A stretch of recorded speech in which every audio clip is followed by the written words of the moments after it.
I encourage you this week to think about what are areas of life that maybe feel chaotic for you, maybe feel rushed, maybe are unsatisfying right now. And can you name one thing in those spaces that bring you gratitude? That still bring you gratitude. Can we sit down and say, man, I'm still grateful for that.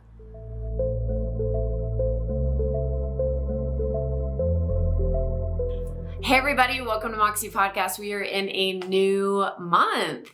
I really can't believe that it's already June, but here we are, and you have spent a good 5 months with just me in 2025, and I look forward to continuing to dive deep with you guys on different things that we're going over. But this month, we're really going to pop into this idea of courage and change. You know, last month we talked about this idea of joy and wonder and what it means to be curious, what that looks like. And as we come back into the podcast and as we're really unlayering our journeys this year, I want us to talk about change. The reason I rebranded to Moxie Uncut wasn't just kind of a play on words of uncut, because we really like the uncut nature of who we are at Moxie, especially because I travel, I move around a lot. And so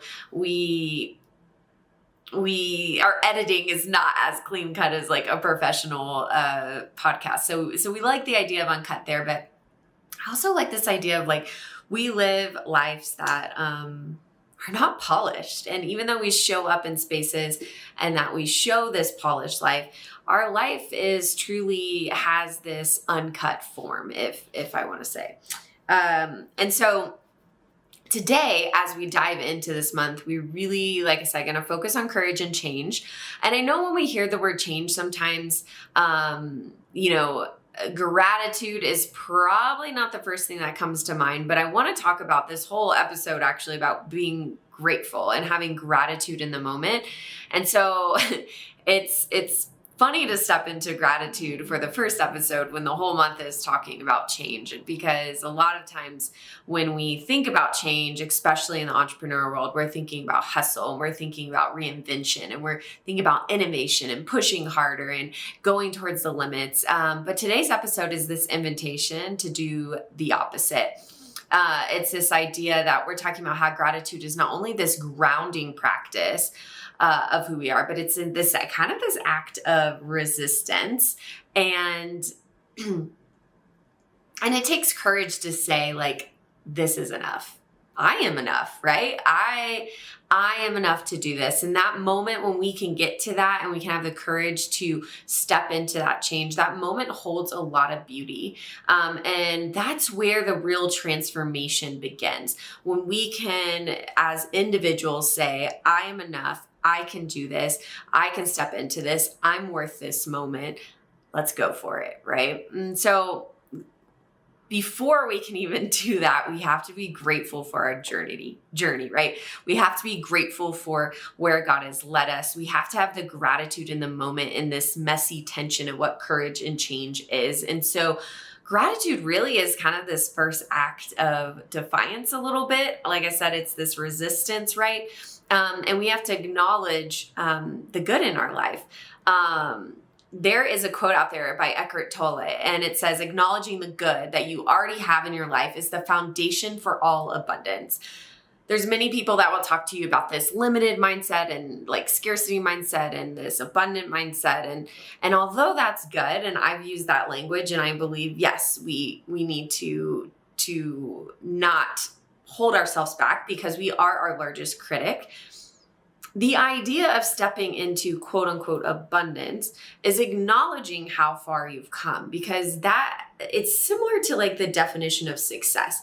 Abundance and the definition of that is actually can be defined very differently in different people in our lives, right? We're different people. We see things differently. And so this act of abundance can look different. But if we acknowledge what's good in our life and we are grateful for where we have come, we're going to see change. And we're going to see that we've come from far, right? And we live in this culture that thrives really on dissatisfaction, I would have to say, like, upgrade this, buy this, like, this isn't good enough. We need to do more. And we really need to pause in the moment and say, like, I'm thankful for what I have. mean, when was the last time we did that? I mean, it's kind of this like very simple act, but it's really radical when we can say, I'm thankful for where I'm at, and actually sit in the contentment of being satisfied, because I think there's always what's next. And so gratitude isn't ignoring pain or pretending that things are perfect. Gratitude is just saying, hey, I'm choosing to see beauty alongside the brokenness. Hey, I'm choosing to be grateful for the moment I am. Even if it's a storm that I'm sitting in, I am grateful for it because of X, Y, and Z. There are things that gratitude allows us to have this heart posture of joy. And last month we talked about this idea of joy. Joy is not happiness, because joy can be found in the unknowns and the discomfort. Joy, though, allows us to push forward, right? And so if we can find the beauty alongside brokenness, if we can find gratitude in that, then we can have that courage to start stepping into change of who we are and have been always meant to be, right? And so gratitude is not about settling here, guys. It's about seeing. It's about turning our gaze from the lack to abundance, right? But striving to sufficiency.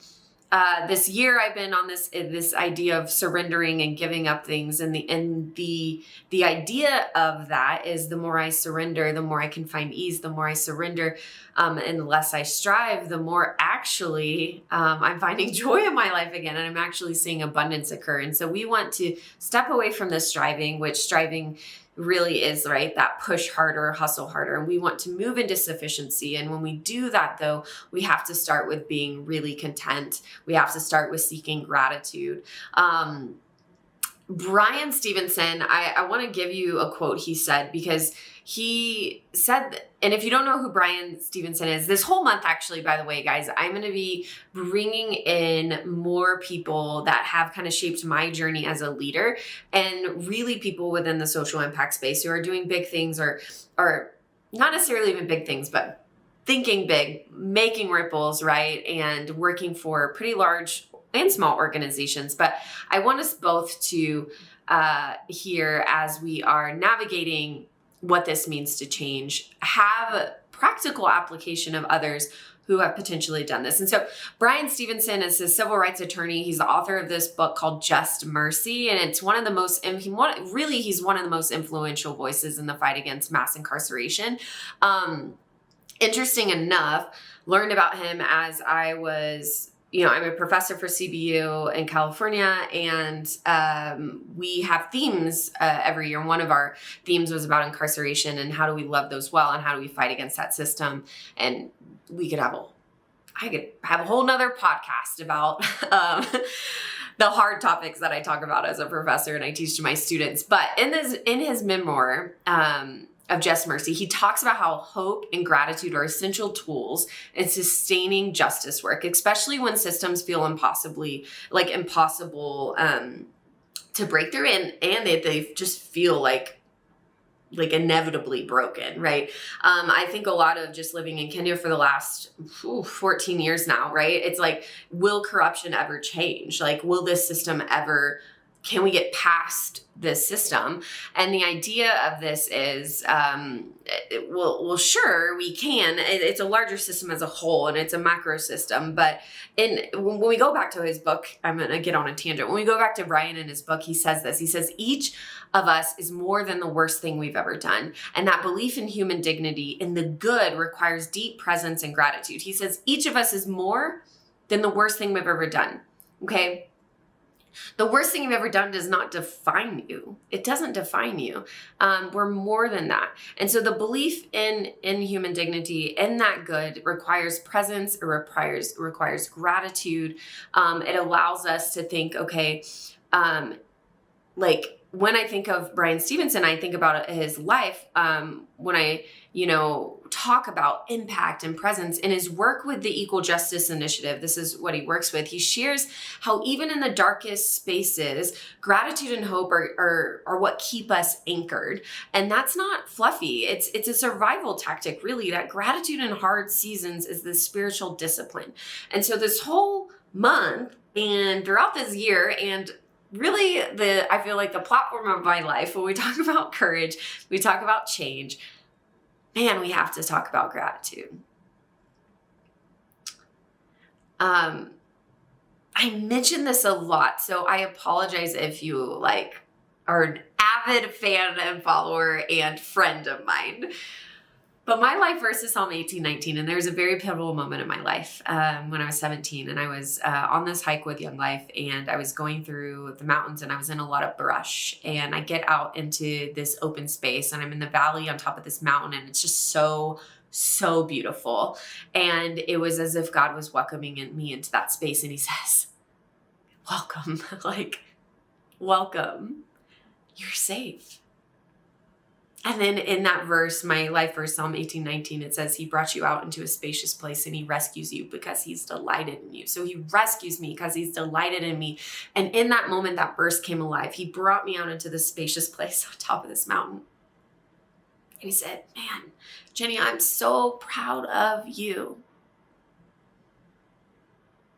I'm so proud of you.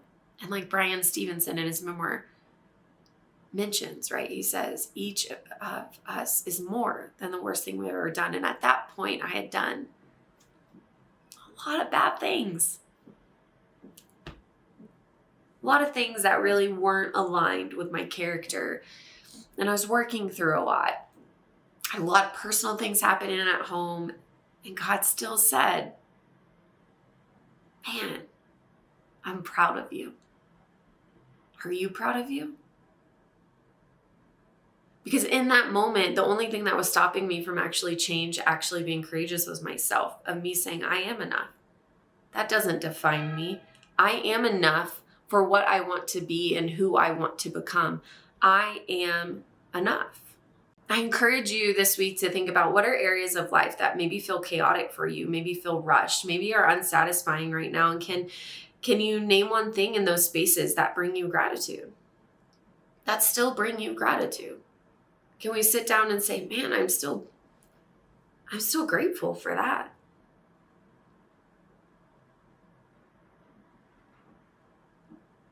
It's interesting when we're thinking about, okay, who do I want to become? What do I want to do, right?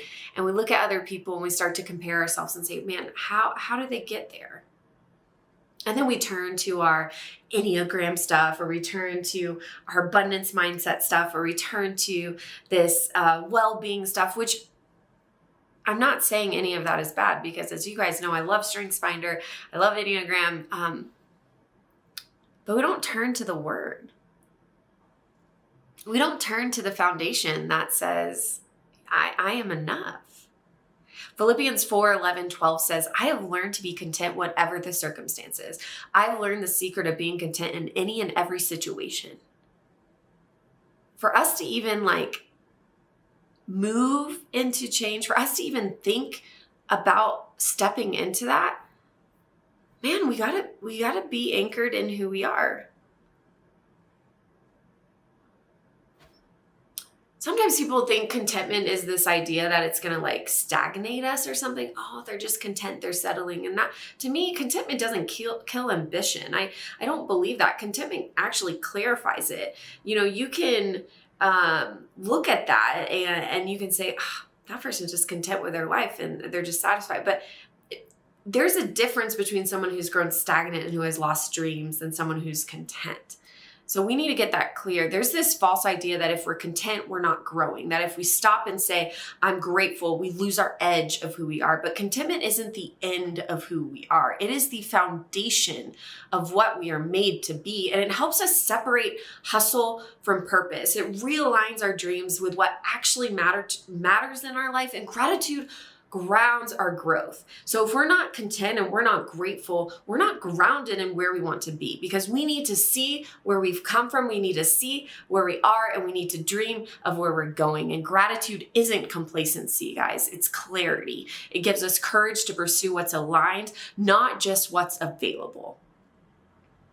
Okay? And we need to get that clear. Why do we keep having gratitude journals that people are putting out?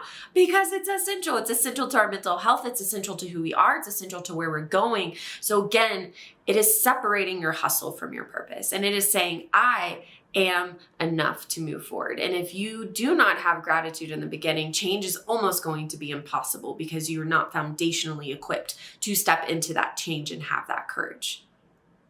So we need to get that straight. We need to get that straight. I'm getting a little on my soapbox today, guys, because this really gets me excited when I see people like a little bit like, oh my gosh, there's this thing in my life that I want to move into. But when I want to be very clear, when we move into change, it's hard. It's different.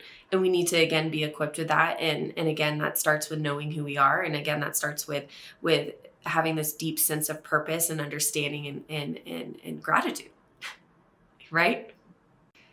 I am, as you guys know, a believer. I believe in Jesus Christ. I'm a Christian, and I will faithfully and loudly and boldly announce that. But I also highly respect those who are walking in a way that is professing joy and love, and they're stepping into that. So in my sharing this month too, I want to share with you about people that I've seen doing really great work that might not necessarily be aligned to Christian beliefs and their personal walk, but really is this beautiful act of humanity that I don't want us to miss. Okay, so if I have people here if you're a believer listening to this, you're like, okay, this is a weird caveat. But if you are someone that's really honed in to the Christian space and you're like, man, why is she talking about this Sikh civil rights activist, which I'm about to talk to you about? This is why I think her work is beautiful and doesn't go unnoticed. Now, we could have a whole other conversation about that and faith-to-faith conversations. But I want you guys to know, in the Moxie podcast, I love sharing stories by ordinary people doing extraordinary things, right? And so there is this woman, Valerie Kerr, and she is an activist and author of See No Stranger. And she's a Sikh civil rights activist, lawyer, founder of the Revolutionary Love Project. I'm not sure if you guys have heard of this, but in her work, she talks about joy and gratitude as tools of resistance, especially for people in the margins. And for someone who works within that gap and works with underserved and marginalized people group, this is like super important to me, of how are we showing up, how are we radically listening in spaces. And so one of her central teachings that she talks about when she's looking at others and when we look within ourselves is this idea of wonder. And we talked all about last month in this idea of wonder. And she says, you are part of me I do not yet know. You are a part of me I do not yet know. And Valerie Kerr's work is all about this idea, again, of revolutionary love. And one thing she says is that gratitude and joy are necessary to sustain our movements, right? And so when I'm talking about this, that this is foundation, she's saying it's necessary to sustain our movements, that if we lose our capacity to wonder, okay, to stay grateful for what is, we burn out before we ever see change. I love this because I did not necessarily plan to bring Valerie's work into this when I had planned the series for this year. But joy and wonder are so essential on how we're going to step forward into being courageous and to seeking change. So it's interesting because I am an ideator by nature, and I love ideation of new ideas. And sometimes I can get a little bit carried away, and I have to kind of focus in, especially when you're running a business and you don't want to throw all the ideas out, because not every idea is good to bring forth and to action. But I would say that when we can pause and have gratitude for what's in front of us, then we can have a more aligned path. And this has allowed me to take ideas that are really shiny, that I want to chase, and to be able to shelf them. Because one, maybe they don't align with our values. So it's like, wow, that's a really cool idea, but that's just it's not in our wheelhouse. Like, we shouldn't be doing that. Or two, it's just not exactly where we need to be walking towards. And the only reason that I can really decipher and push ideas away and kind of get through the muddiness of all that is, one, surrounding myself with people that, again, keep me accountable. But 2 is having gratitude for my journey and where we've come from. And the more aligned I can be with that, and the more clarity I can have, and the more understanding of what is going to push us forward, the better I'm going to be in making decisions, making a business direction, a decision with their team, and doing that in a way that is filled with clarity and vision that is not going to derail my team, right? And so I need to be able to seek gratitude, to have contentment, so that it grounds and foundationally helps lead my team along. You are a leader in a space. And if you're about to actually so let's not even talk maybe about personal, but if you're about to make a big shift or change in your organization or your company, you also need to lead it in a way that is that has a lot of clarity and makes sense and has a vision forward. And so gratitude is going to help us do that. It's going to help us step into the courage. I want to bring you back to Philippians and what I shared. It says, I've learned to be content, whatever the circumstances. I've learned the secret of being content in every situation, in any and every situation. And Paul is writing this in Philippians, and Paul writes this from prison, actually, guys. Not from a mountaintop, not when he's like in the most comfortable space, right? He writes this from prison. And what he's saying is that contentment isn't about ease. It's about really your perspective. Gratitude is the gateway to that kind of peace. You might not be in the best situation right now, and you can still find contentment in really hard situations because you've sought gratitude, right? So what I want to leave with you guys with this is when we can be grateful for our journey, right? When we can step into that, that's going to be the foundation that allows us to step into more change, allows us to have more courage. And you don't have to wait for circumstances to change. I think people think, oh, I need to get to here until I can step into this. But you don't have to do that before choosing to be present, right? Before choosing to say, this is the right time. You can feel gratitude and grief within the same breath. And you can believe in big dreams while also cherishing the small beginnings of what's happening and cherishing what's going on right in front of you in the mundane. You can do that. I've seen my mom on this grief share journey a couple years ago.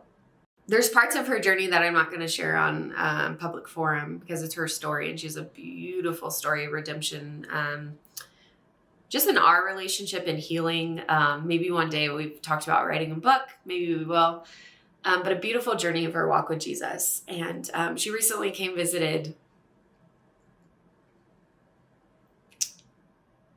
and it was a beautiful trip. She hadn't been to Kenya in 9 years, not because she didn't want to, but for the sake of circumstances. One being that my stepdad was really, really sick, Pops. And Pops died 2 years ago, almost to the day, not to the day, and within a month. But what was crazy, what was happening in the month of July is I had my book launch tour. And I didn't want to be away from my family for 5 weeks. So I brought them with me. And they stayed in San Antonio while I kind of popped around different cities to do the book tour, which I was like super excited about. And I knew that Pops was getting worse. Now, you have to understand that 2 years previously, they had told him he had a couple months to live. So obviously, this is longer than that. And it had been 23 months past the 3 months or whatever. So he had been in some pretty serious pain for the previous 2 years since then. And my mom had been pretty much a full-time caretaker while working a full-time job. One of the main reasons too why she didn't and wasn't able to come to Kenya for so many years. But in the middle of my book tour, I remember I was sitting in Asheville, North Carolina, and I woke up to a lot of text messages, and I was driving that day. And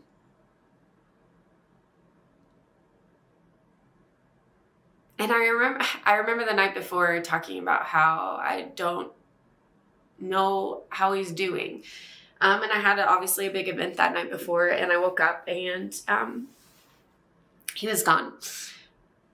And we knew, grief is weird because there's moments of people, when you grieve and you lose someone and it's instantaneous and you don't expect it. And then there's moments that you prepare, like we had prepared, and still you're not prepared. And here's the thing with this. There are two blessings and things that I'm grateful for in this moment. One, he was out of pain, right? Two, my whole family was there. And we got to be with my mom and we got to celebrate his life. And that wouldn't have happened if there wasn't this book tour that I had planned. Because the reality of the situation of living abroad is that I would have been the only one to travel back if this would have happened. But my whole family got to be a part of it. My kids got to understand what was kind of happening. And in the midst of grief, there's a lot of gratitude for us being able to be there, to be able to be present. And man, there was a lot of really beautiful things happening in my life there. So in that moment, right, it's like my first ever book launch. And then I lost one of my,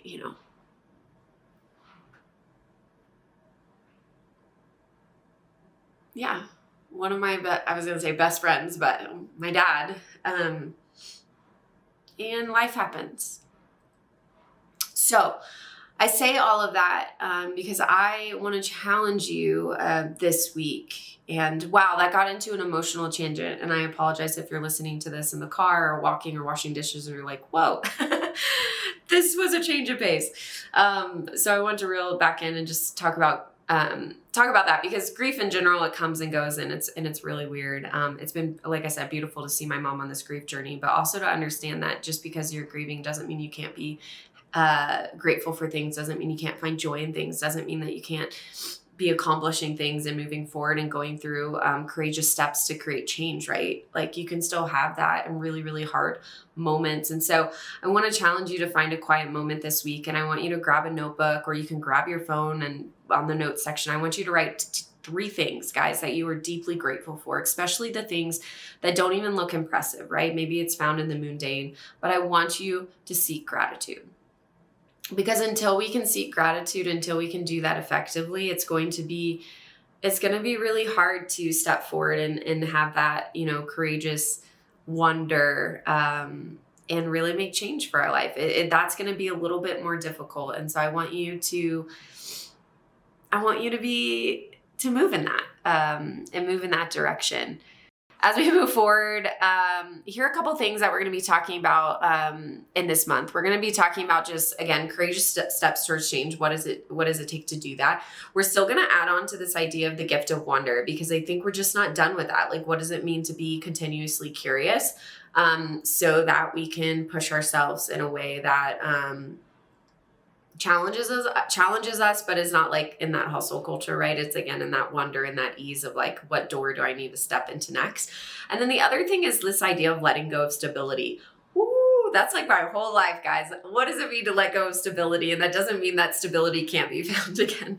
I think it's the idea of like, what does it mean in this to actually be able to take a risk like that. So be ready. It is a month full of just stepping into change and courageous change. And then in July, we're going to hunker down to faith and trust.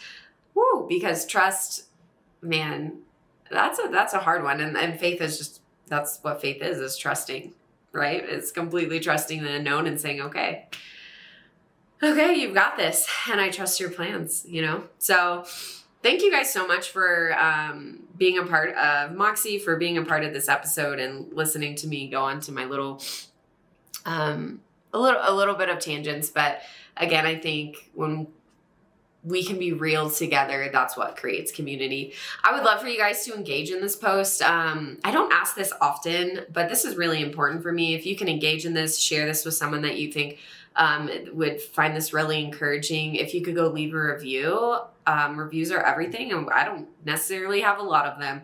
And it would be nice to have some reviews, and also just share, potentially share this on reshare, go follow Moxie Podcast on Instagram and reshare our little clips. We do clips every week on Tuesdays and Thursdays. We'd love for you guys to continue to share that and advocate for us. And I just want you to find gratitude in the mundane.